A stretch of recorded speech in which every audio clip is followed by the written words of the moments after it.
welcome to another video, and I'm going super duper crazy lengthwise because I'm doing Judas Priest, as you'll know from the title. This is how I fell in love, fell out of love, and fell back in love with Judas Priest. Because I did. As an explanation. This is a review discography, personal discography of Judas Priest. I have quite a few of their albums. I haven't got all of their albums. That's why it's a personal discography. Those other albums may be mentioned, they may not be, depends if I even remember what I'm talking about. Because this is a stream of consciousness channel, as some of you may have noticed. I do not make scripts, I do not research very much, I just plunge into it because this is all about personal feelings, personal opinions, personal reactions, personal interactions with the music itself. And anything else can colour that. But of course, over the years, I've learned lots of things about Judas Priest, which I could try and remember here. I might even go, oh, I remember this. Who knows? Who knows what's going to happen in this? It'll just be like, well, I've got this, and then it'll be over. But to start with, this personal discography will be in chronological order of when the albums were released. Not in order of when I purchased them, because that might confuse the hell out of people who don't have any Judas Priest or are interested in Judas Priest or have got a couple of Judas Priest albums and go like, I don't know what order they're in. So this will sort of help you, or sort of not. If you're already into Judas Priest, it'll be, you might find it interesting, you might find it angry remaking with the things I like and the things I dislike, because everybody's different. Had somebody the other day who had a moan at me because I liked something but I thought it was too long. You know? So we can't win no matter what we try. So who cares? Just go with the flow. If you've got your own YouTube channel and or thinking about setting one up and you're worried about what people say to you, who cares? If people are rude to you, there'll be plenty of people who are very kind to you or very interactive with you, who enjoy the stuff you do. Sometimes there won't be. I mean, I'm a very small channel, haven't grown very much, and it's mainly because of the stuff I look at, really, and because I've got such an evil personality. But enough of that. On to Judas Priest. And the first album I'm going to talk about, which is in my personal discography, is their very first one. So I'll actually show you these things. It's Rocka Rolla, yeah, and there'll be a picture here where my hand isn't. Showing you the picture anyway. Rocka Rolla. Now, this version of Rocka Rolla I got about 6 or 7 years ago to be in my collection, because it was like £4 at a record shop. £4 for a picture disc at a record shop. Not played it, mainly because I've already heard it. I already used to own it. If anybody knows, I had the version, gatefold sleeve version, with the fantasy guy running towards you with armour and a sword out. I don't know who did the art, it was very nice. But wasn't very good. The album wasn't very good, the album still isn't very good. Best song on it, Rocka Rolla, and if you heard Rocka Rolla and go like, that's the best it gets. It really is it worth talking about at all? Only in the fact that, even though Halford's name is on here in the writing, Downing's in here, basically the band are here, apart from the drummer, who was John Hinch. The band's there. Most of the songs were written for, or partially written by, what's his name? Atkins, I think it is. He'll be on here somewhere. This is very exciting stuff. Atkins, yeah. I don't know if it's Neil Atkins or something like that. He was the original vocalist for Judas Priest, and the songs, I think, were more towards his feeling in music, his style of singing as well, and it doesn't really work for Rob Halford, and in fact none of the songs really work for anybody. It's not a very good album. Every album has their fans, so very sorry if you like this. It's nothing against anybody who likes this album, it's just not for me. I don't think it's a very good album at all. It's by no means their worst for me, because I can actually still listen to a couple of songs of it, although most of them do not excite me in any way, shape or form. Now I mentioned the drummer. This is another thing about Judas Priest. This is one of the things that they inspired. They inspired Spinal Tap. The part of Spinal Tap they definitely inspired, the drumming. The drummers in Spinal Tap spontaneously combust or disappear, all sorts of things. And this is partially put on from Judas Priest, because that one, a drummer called, what was his name again? That's how much you remember him. John Hinch. John Hinch. Now, the next album, which is brilliant, brilliant album, Sad Wings of Destiny. Let's have a look. Alan Moore is the drummer. Oh yeah, they've got a different drummer. The next album, Sin After Sin, Simon Phillips is the drummer. He's a session drummer. So 3 drummers.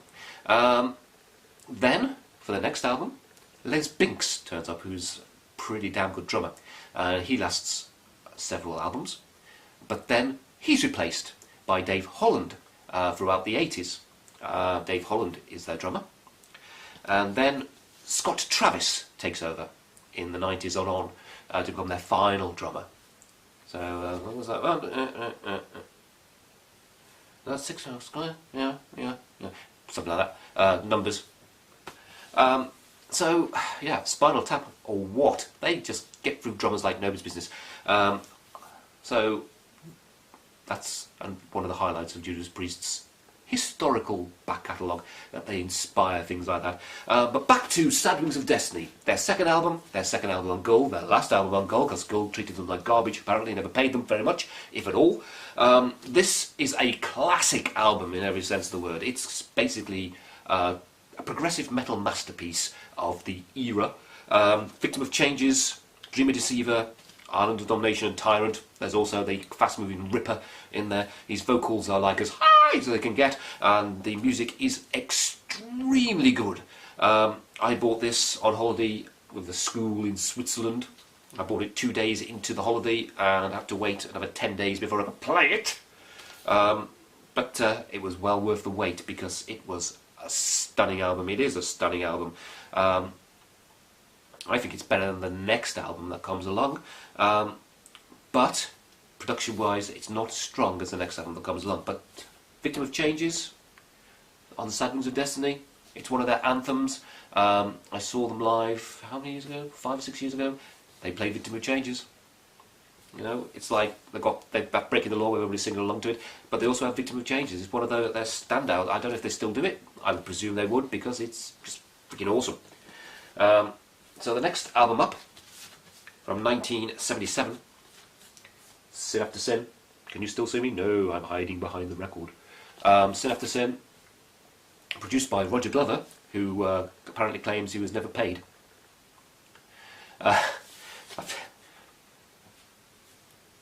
What can you say about that? Who do you trust? Who knows? Starts off with Sinner, good muscular opening, Diamonds and Rust. Brilliant cover. Pop song, yes, but still brilliant, brilliant pop song. And it's got excellent brutal stuff like Here Come the Tears and Dissident Aggressor. It's a great album. It's not as good for me as Sad Wings of Destiny, but it is better produced and it is much more muscular in tone. It is a lot more heavy feeling to it than Victim of Changes. Victim of Changes, Sad Wings of Destiny. But Sad Wings of Destiny has a lot more memorable songs for me. It's not much more my taste, I would say. But Sin After Sin is still a fantastic, fantastic addition to the Judas Priest catalogue. Well worth getting. And one thing about the 70s for Judas Priest is they made very little to no money at all through it. They were much more progressive in their songwriting. Now, one thing that did change, of course, they became much more straightforward in their songwriting. They lost a little bit of, I would say, that sheer genius that they had in the 70s, because they aimed more at a lowest common denominator, dare I say it. But I am a lowest common denominator when the music is fantastic, and the music was fantastic when it came along. But the other thing about Judas Priest's songwriting is their lyrics. They're not really open to interpretation very much, because they're not brilliant. They're not the greatest songwriters lyrically wise in the world. They have a formula of songwriting. They stick to it. Sometimes if you read into them, they're quite silly. But it works. It's really weird. It works with Judas Priest. Other bands you just go like, oh, I can, it's like I can just about, but the lyrics are so cheesy. But Judas Priest lyrics can be quite cheesy, but they get away with it, unlike a lot of bands. It's really weird. But before I carry on dribbling away, I will get back on to my discography and Stained Class. 1978 hits, Stained Class, start of the year. There's the back of it. This is their best album. Yep, I'm waiting for the attacks, waiting for the shouts. This is their best album. This has it all. This has their heavy metal, speed metal, power metal, just wailing at you. The first side, Exciter, is speed metal. And it's got poppy stuff with Better By You, Better Than Me. If anybody can remember that song, maybe you can, maybe you can't. If you remember, there was a controversy with Judas Priest over two kids shoot themselves, was it two? Shoot themselves in America, and the parents went, hey, we've got somebody to blame, let's try and get some money. We want money. Backwards messaging in Better By You, Better Than Me. A song that they actually covered, so therefore, if there was a backwards message, it would have been in the original version anyway. Of course it was thrown out because it was stupid. But, you know, that's what people try in the world. When I remember the court cases being shown on national news, and very biasedly against them because they were a heavy metal band, and everybody knows heavy metal is evil. But side 1 is Heavy Metal Masterclass, side 2 is Progressive Metal Masterclass. Saints in Hell, Savage, Beyond the Realms of Death, and Hero's End are progressive metal masterpieces as far as I'm concerned. The whole side is just awesome. In fact, the whole album is just pretty much awesome, and it's well worth grabbing. This is their best album. Fight me. You probably will. Some people agree, some people won't. I've seen a couple of discography type shows on YouTube where people have done these really long, full-length, in-depth things with Judas Priest, and one of the two was definitely Stained Class, the best album. So I agree with him on that one. I disagree with him on another point, but we'll get to that in a minute, because after Stained Class came out in 1978, another album came out towards the end of 1978. That was Killing Machine. Look how much I used to use this album. It's falling apart. The cover is falling apart. There it is. There they are on the back, looking also natty and clean. Starting to go to the leather and studs look. Rob Halford. That's another thing that Judas Priest basically brought into the minds of heavy metal everywhere. The black leather and studs. Yes, it was from Rob Halford's gay culture, and he basically introduced it, and it became the thing for heavy metal, which is like, it's ironic in many ways, because I mean, at the time especially, a lot of heavy metalers were like, oh, I ain't no pansy. That's the sort of word thing that used to be around. But of course, they were there dressed up in all the leather and studs and things, and it's like, you know, you can see it now and go like, ha! But hey, that's the way it was. Nowadays, most people in the metal community wearing leather studs know where it came from, but they've taken it as their own. So it's like, who cares? There's always going to be somebody, but hell. So Killing Machine, 1978, in America, maybe in Canada as well, I don't know, came out as Hellbent for Leather, because Killing Machine sounded too dangerous, too brutal. Yeah. It wouldn't bother anybody, wouldn't bother them now, I don't think. I'm not sure if there was a, pardon me for the coughs, if there was any incident that happened in that time. I should have really looked that up, but I said I don't look things up, so I just bring it from memory. So maybe not. But this one was the true turning point. This basically took the first half of Stained Class and followed through with it for the whole album. They became much more hard rock and heavy metal in their sound, much more straightforward hard rock and heavy metal, much more go for your throat and run quick. No really long length opuses or anything like that. It kicks off with Delivering the Goods. You got ballad like Running Wild, no, not Running Wild, Before the Dawn, which is gentle, and then a fantastic guitar solo, but you've got chanting stuff like Hellbent for Leather, and Taken All the World, and you've got Burn Up and Killing Machine. Basically a good all-round hard heavy metal album. Of the 1970s, it's probably almost the bottom for me. Not as great as the last three albums, but of course far superior to Rocka Rolla. It's not as interesting for me anymore. As a kid, this was probably my second favourite Judas Priest album at the time, when I had them all around the same sort of time. After British Steel, which is coming up soon. But now, looking back on it, it's not one of my favourites from that decade. Then I've got this, just a little filler, really. It's Unleashed in the East, came to box set with Killing Machine, and it's actually got one song on there I hadn't got in my collection called The Green Man Leashy with a two-pronged crown, which is a cover from Fleetwood Mac, and I think, when I remember, it was given as a bonus song to the American audiences on Hellbent for Leather. Damn you! But I've got it anyway, because I've got it on this. So, you know, collection complete. Unleashed in the East, decent album. I've only listened to it a couple of times in my entire life, because I've got all the other songs on the studio, and apart from Green Man Leashy, that's when, you know, if you want to listen to Green Man Leashy, you play this. You play the Green Man Leashy part. Not really a huge fan of live albums per se. If I haven't got the songs, then it's like a greatest hits compilation in many ways then, so I don't mind it, especially if the production on it's good. Production on it is very good, so it's a good little addition because I've got an extra song on there. But now on to the 1980s.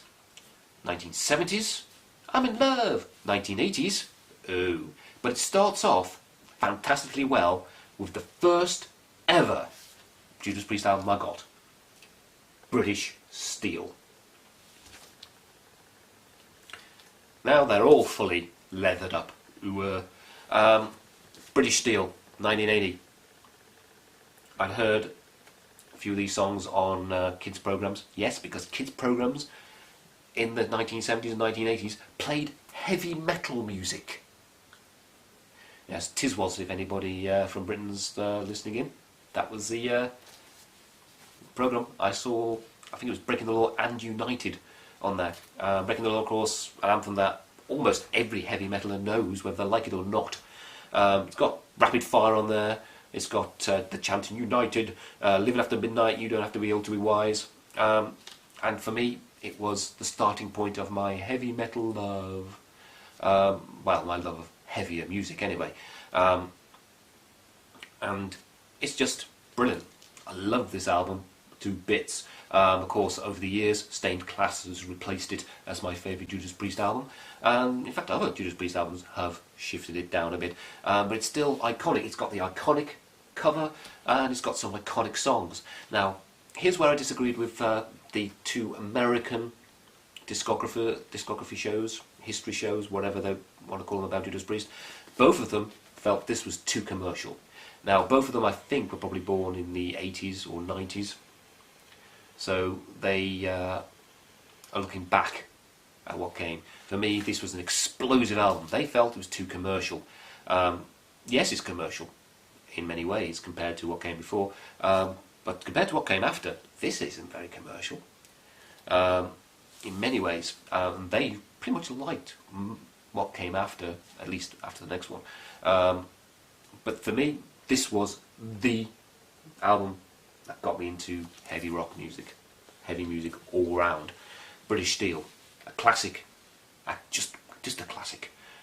You can shout at me and tell me it's not a classic, you know. Well, I disagree, and that's the argument really. It's one of those things that you can agree or disagree. You just say, I don't agree, I think that's that. That's the best one, or that's the best one. And you can have a debate like that. That's fine, it's fair enough. But of course, opinions of music are just that. They can't be destroyed unless you're fragile or don't really believe in what you're saying. And I do. Because the next album that came along point of entry.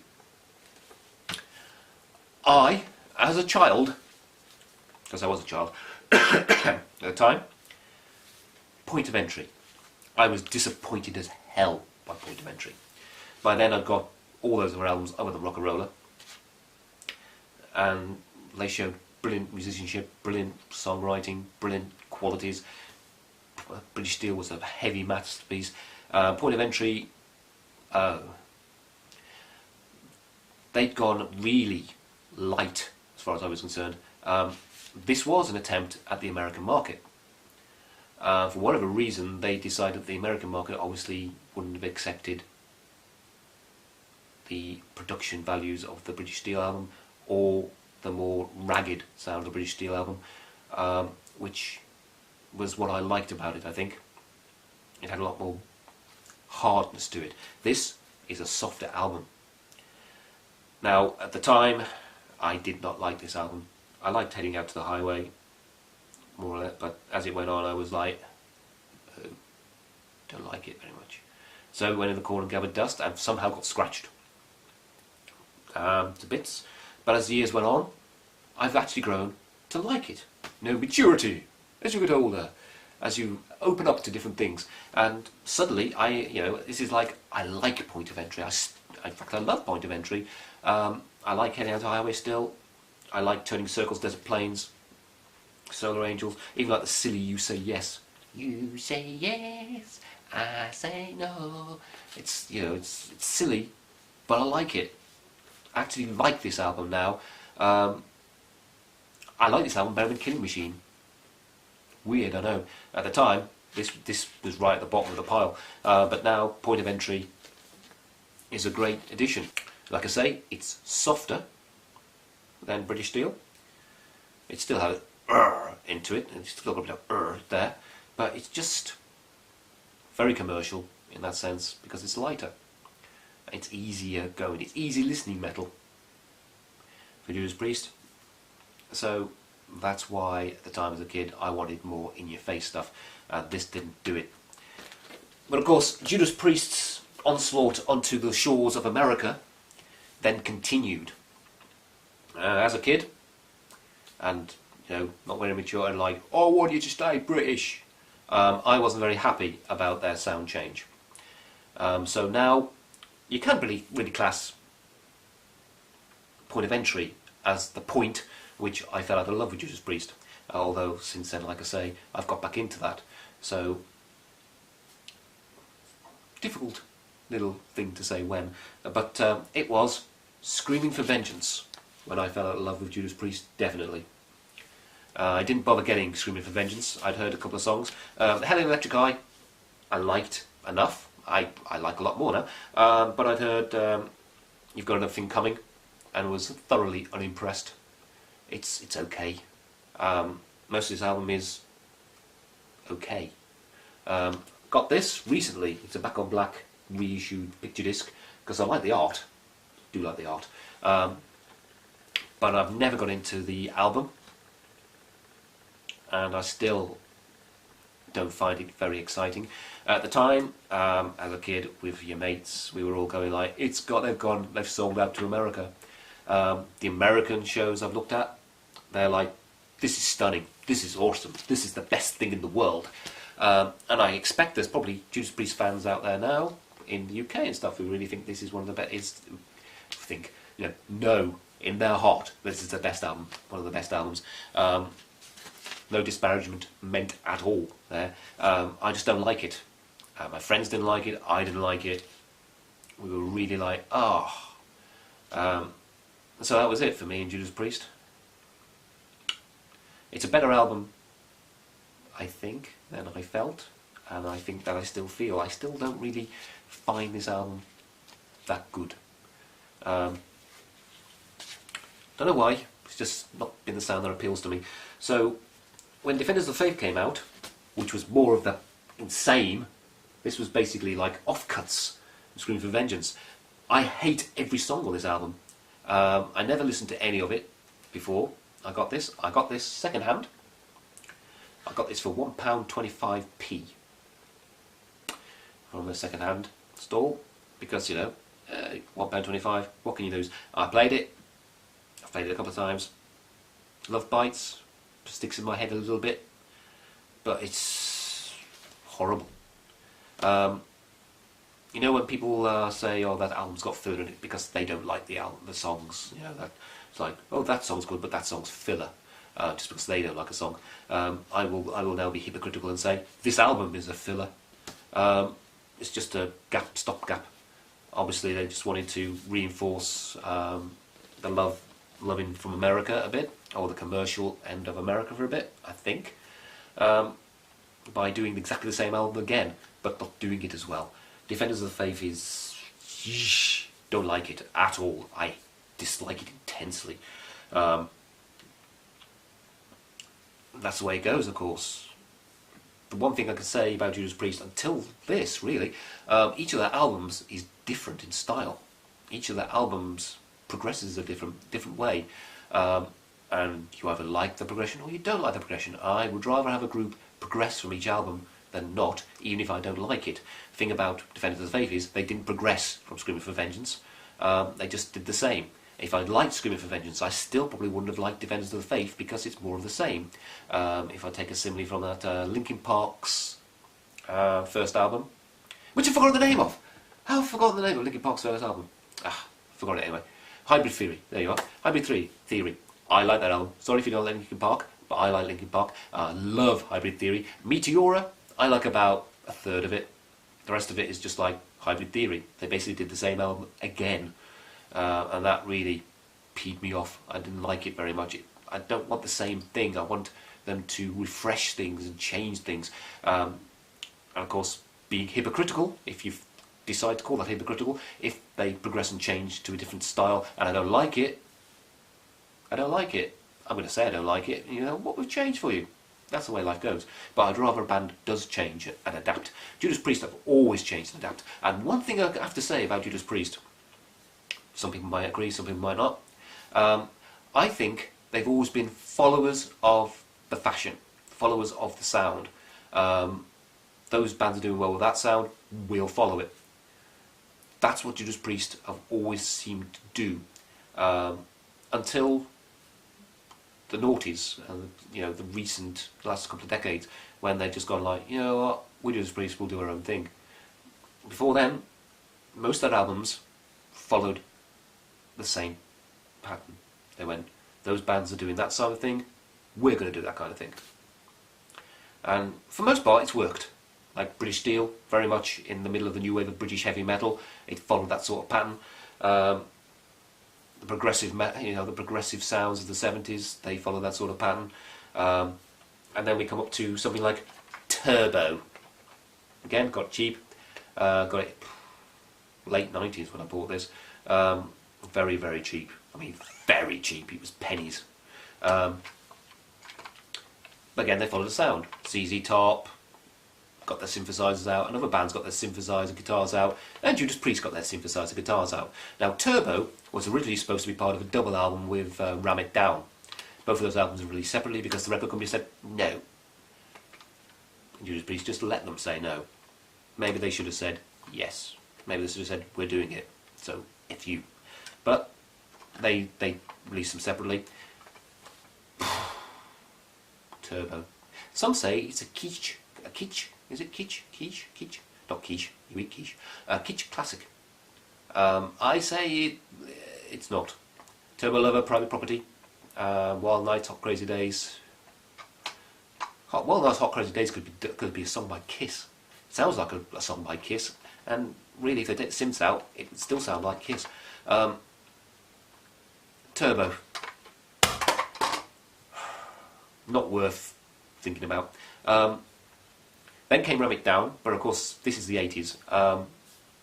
The albums I've shown you, Screaming for Vengeance, Defenders of the Faith, Turbo, I didn't buy in the 80s. I didn't get them. I didn't buy them, didn't bother with them.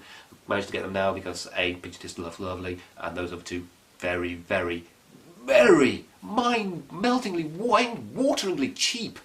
So I got them, just to add to the collection. You know, sometimes you can collect stuff just for the hell of it, even if you don't like it.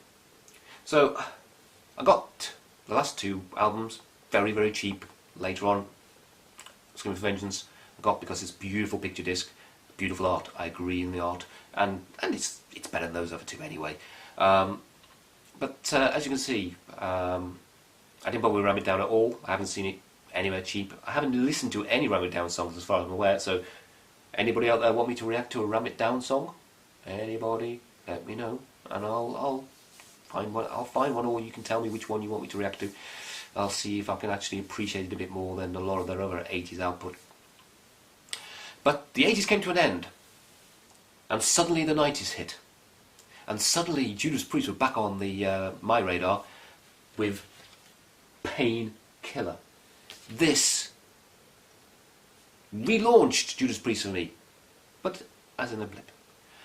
But before we get to that, Painkiller, Hell Patrol, Organs Blazing, Level Rebel, Metal Meltdown, Nightcrawler, the whole album is just a stonking thrash metal classic. And yes, they followed the crowd. They did thrash metal.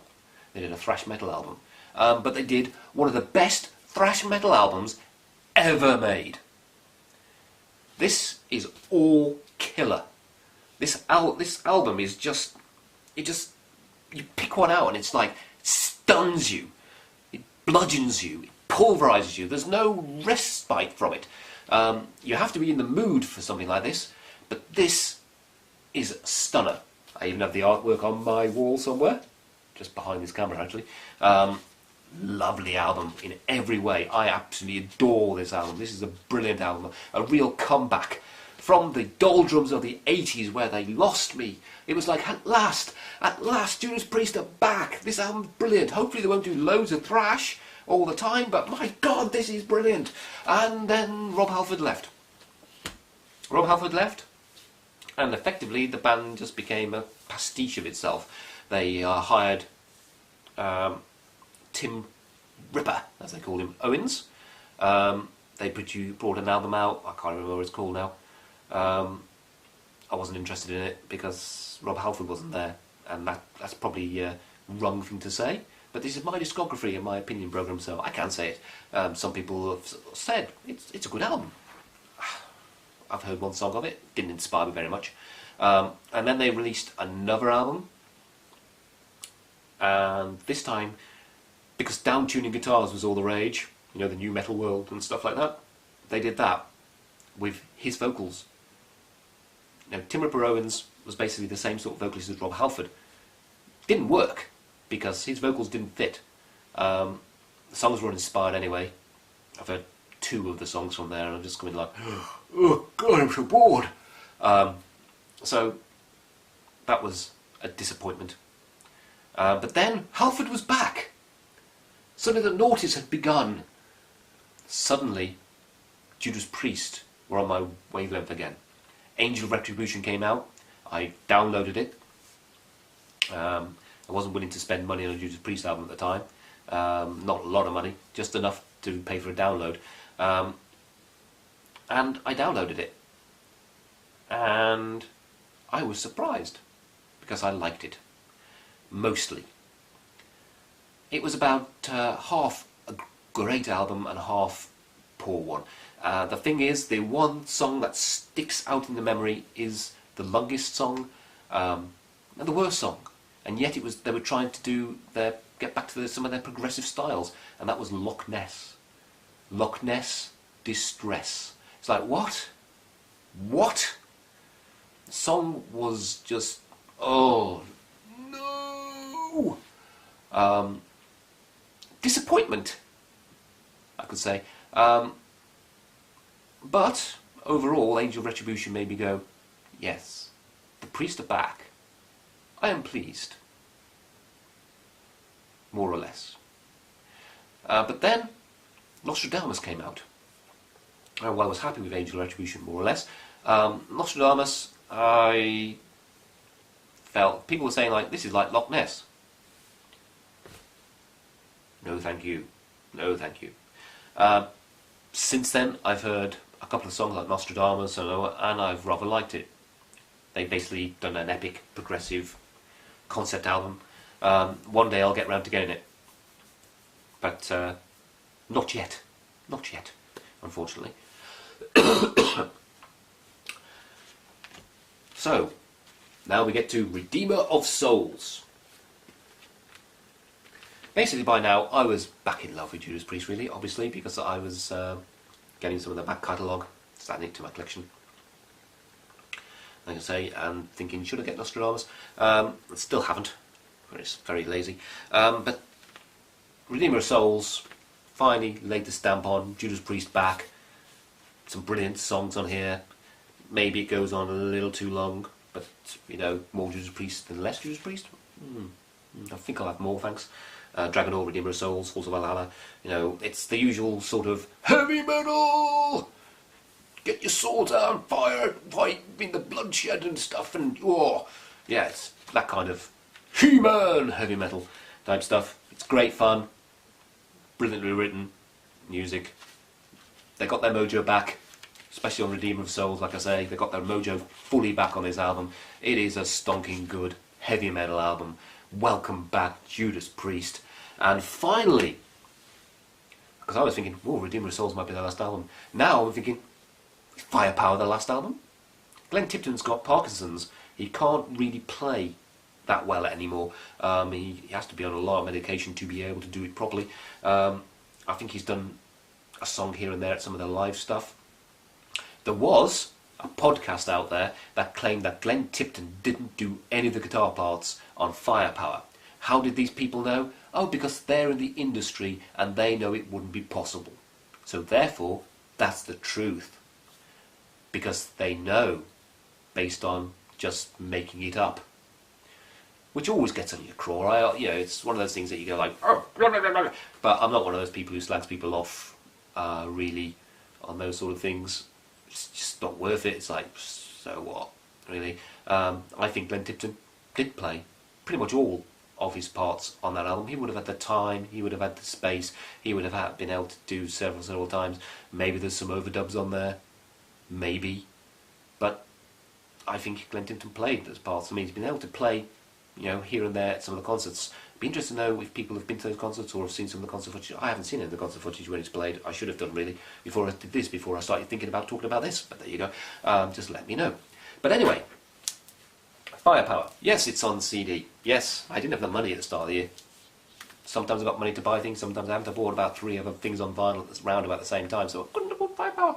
While I liked Redeemer of Souls, I thought, ooh, will Firepower be any good? So I heard Lightning Strike, thought, it's a decent song. Decent song. Like it. It's decent. And the other songs were decent songs, were good songs. But then Spectre came out, and if you've seen my reaction to that, it's the first thing I reacted to on this channel. Didn't like it. I started off my channel not liking something. Instead of going for stuff I'm going to like, I just went, oh, listen to Spectre. Didn't like it. Because I'm willing to actually put stuff on that I'm not going to like. That's the risks I take. The risks you take by making suggestions to me. But this has got some great stuff anyway. Never the Heroes is a good little chanting type one. Rise from Ruins, Firepower, No Surrender, Sea of Red, etc. It's got some great songs on there. There's 14 tracks. It could have been easily 11, because Guardians is a prelude to Rising from Ruins.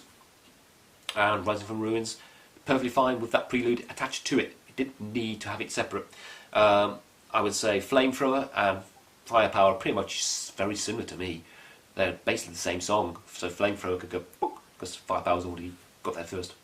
And I like it better. And then Spectre, because I'm very anti-Spectre. Down with the Spectre! That could be kicked out as well. And then it would be 11 songs of sublime brilliance. But this album seems to have it all. Judas Priest seemed to go back to their back catalogue and take elements, quality elements from different parts of their eras to put into this, and yet wrap it up within their present sound. And it works brilliantly. Firepower is an excellent album. I think I've done a review of it. I probably already have, so I'll stop talking about this, because I've already done a review. Check out my review. I'll probably put the link in, or forget about putting the link in, and someone say, yeah, you said you'd put a link in. And I'm stupid. I think that's why some people watch me, because I'm stupid. But that's it. That's my Judas Priest discography. 70s, very early 80s, loved Judas Priest. The 80s, and then one blip in 1990, and the 90s, fell out of love, in fact, loathed most of their stuff coming out. Loathed it. Didn't appeal to me at all. Terrible in the 90s when Halford left. Their songwriting obviously declined considerably as well, for whatever reasons. But the noughties, they got their mojo back. They flopped around a bit with progressive stuff, which I really need to get into to know better about it, because I just only listened to 2 songs. So any Nostradamus songs other than Nostradamus, and what was the other one? I'll probably won't even remember to write it on here that I've listened to this one. Just if you want to suggest a Nostradamus song, let me know. But then after that, falling in love with Judas Priest again. But yeah, a couple of decades worth of time that I was like, no. Strange how it works out. I've got loads of Judas Priest albums. It's spent most of the time not liking them. Is it most of the time? It's about 50-50 of my musical lifetime. Weird. Anyway, I'll be bringing more reviews, more views, more opinions, more reactions over time. Thanks for getting to the end of this, if you did. If you didn't, then why am I thanking you?